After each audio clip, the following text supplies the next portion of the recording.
Hey guys, Scott here. Thought I'd put together a quick video to show you a problem that most people, I think, with a 570 or an 800 are going to experience at one point.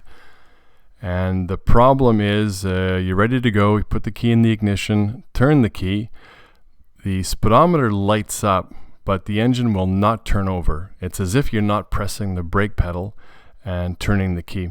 Now, the problem is that the brake sensor is probably dirty. What you need to do is you need to pull the back seat out, take a look under here, and you'll see the brake sensor. Basically what it is, it's a piece of plastic that fits over top of two small nipples. Those nipples get dirty because they're very close to the back tire. You can see them just there. So you're going to pull that back. That's it. Try to clean it a little bit. Put it back together.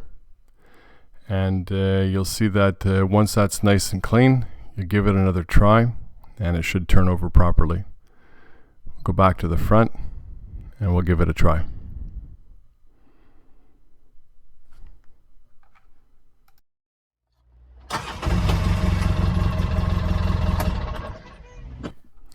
So that did solve the problem. Another way you can diagnose this problem is if you get a buddy to stand behind the machine, step on the brake pedal, and if the lights don't come on, well, there you go. You know that it's a dirty brake sensor. Hope you enjoyed the video.